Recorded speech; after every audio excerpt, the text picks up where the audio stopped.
When did life start going wrong for this Hall of Fame pitcher? Don Drysdale had big dreams for his retirement years. However, his big league lifestyle caught up with him when he was only 56 years old. There was no mystery about why the fiery Don Drysdale earned the nickname Big D. At 6 feet 6 inches tall and weighing 200 pounds, Drysdale was a towering figure, both on and off the field. On the mound, it did not take much to make him angry. A wrong look or digging into the batter's box was enough to earn you some of Big D's infamous high fastballs. "I had a simple rule," Drysdale once said. "If one of my teammates went down, 2 of theirs would follow. If 2 of mine went down, 4 of theirs went down. If 3 of my players went down, we kept the pattern going." You did not have to be a Rhodes Scholar to figure that out. Don did not care who you were. Whether you were a future Hall of Famer or a rookie fresh from the farm, you had better be ready to dive. Nothing showed this better than when the great Willie Mays, probably the best center fielder ever, came up to bat against Drysdale and the Dodgers. Big D threw a pitch high and tight, hitting Mays squarely in the neck. Again, the unwritten rules of baseball demanded someone pay the price. Drysdale grew up knowing those unwritten rules, but nothing infuriated him more than a player who admired their home run for too long.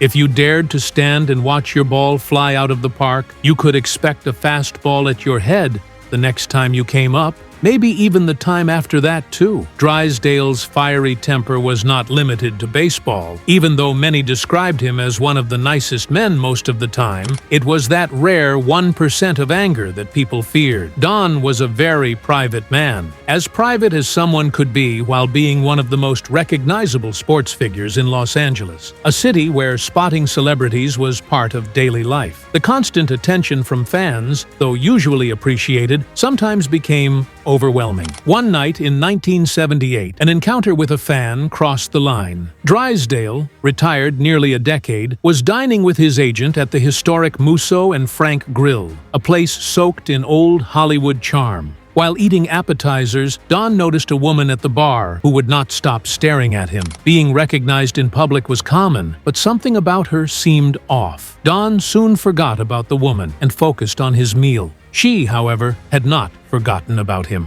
Out of the corner of his eye, Don saw her approaching, but she was not walking normally. She staggered toward their table, clearly drunk. Just as Don took another bite of his steak, she slurred loudly. "Hey, are you Sandy Koufax?" Don thought, "Strike one." Although Drysdale had a brilliant career, he was often overshadowed by Koufax. Of all the people she could have confused him with, Koufax was the worst choice. Gritting his teeth, Don stayed polite. "Close, ma'am. Sandy is the lefty. I am Don Drysdale." The woman screamed in excitement, bent down to hug Don, and knocked over his glass of wine. As Don frantically tried to clean up the Cabernet Sauvignon, he thought, "Strike two." Again, he tried to be nice. "Ma'am, it is nice to meet a fan, but my friend and I would like to finish our dinner." Whatever she wanted to hear, that was not it. She began yelling, calling Don a stuck-up jerk who did not care about fans. She could not believe he would not even sign an autograph. "Ma'am, I would be happy to sign after dinner. Do you have a pen?" Don offered. Instead of reaching for a pen, she slammed her purse down on Don's plate, knocking his steak to the floor and smashing his lobster tail. That was the breaking point. Don shot to his feet and shoved her back toward the bar. She stumbled but stayed on her feet, staggering back to the bar while cursing loudly and threatening to sue.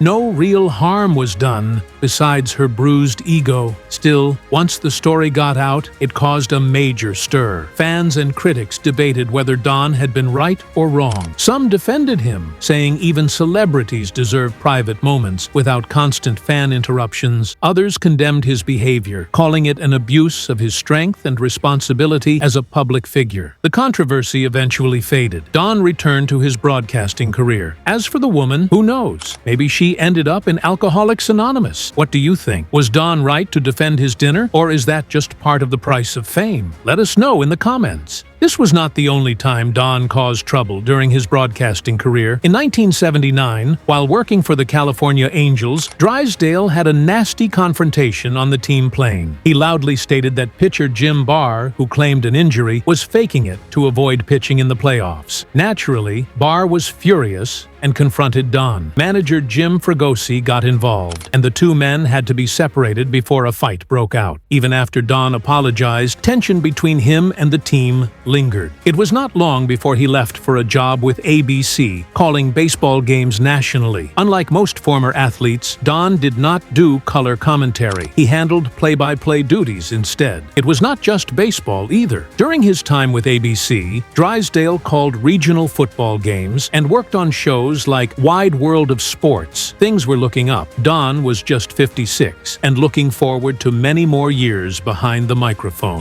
Fate had other ideas. After calling a Dodgers game in Montreal on July 2nd, 1993, Don returned to his hotel room at the L'Enfant Sheraton. The next morning, as the team prepared to head to the stadium, they realized no one had seen Don. While not unusual, it raised some concern. As game time approached and he still had not arrived, several co-workers went to check on him at the hotel. Hotel staff entered Don's room and found him lying face down on the floor. He had died from a heart attack. The coroner determined he had been dead for at least 18 hours before being found. One of baseball's greats was gone far too soon. The loss hit especially hard for Dodgers fans. They were already grieving the recent death of catcher Roy Campanella, who had also died of a heart attack just a week earlier. It was a heartbreaking time for Blue Nation. While Drysdale became a respected broadcaster, it was his pitching career that cemented his place in baseball history. Donald Scott Drysdale was born on July 23, 1936,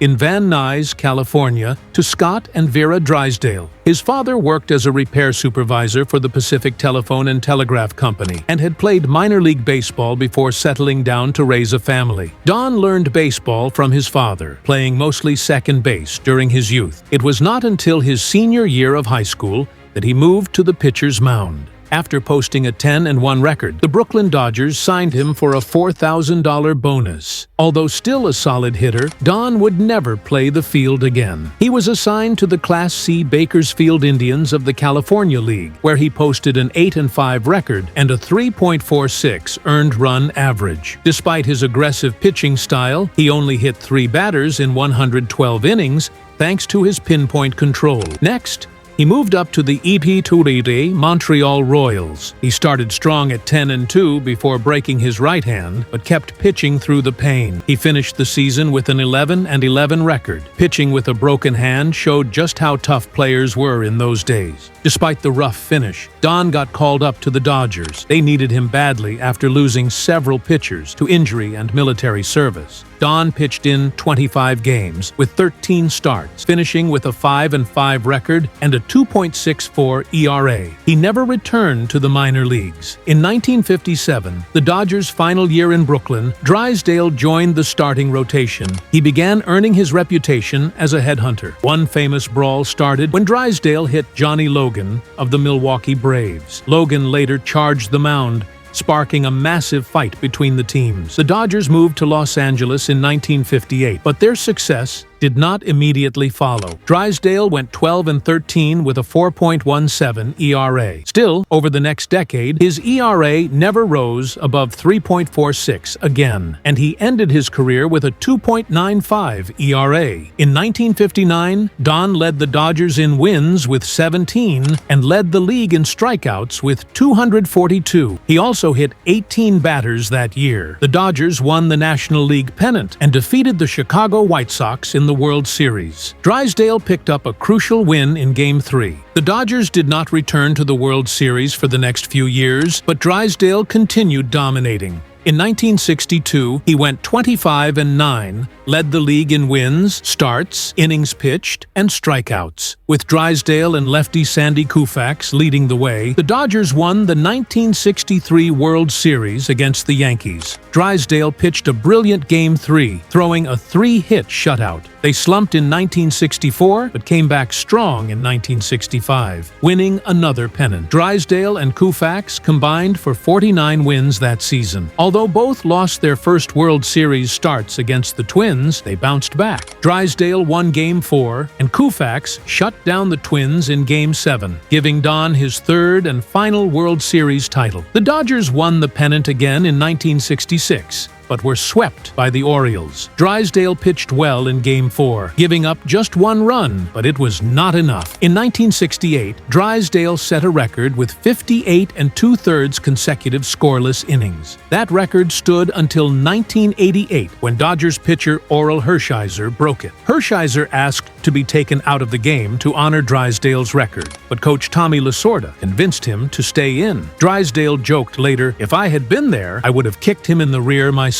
Years of heavy pitching took their toll on Drysdale's shoulder. A torn rotator cuff ended his career after the 1969 season. He retired with 209 wins, 166 losses, a 2.95 ERA, and 2,486 strikeouts. He hit 154 batters and pitched 49 shutouts. He also hit 29 home runs, ranking him among the best hitting pitchers ever. In 1984, in his 10th year of eligibility, Don Drysdale was elected to the Baseball Hall of Fame. Thank you for watching. Please like and subscribe to our channel. Drop a comment and let us know your memories of Don Drysdale, whether as a player or as a broadcaster. He was truly one of the greats.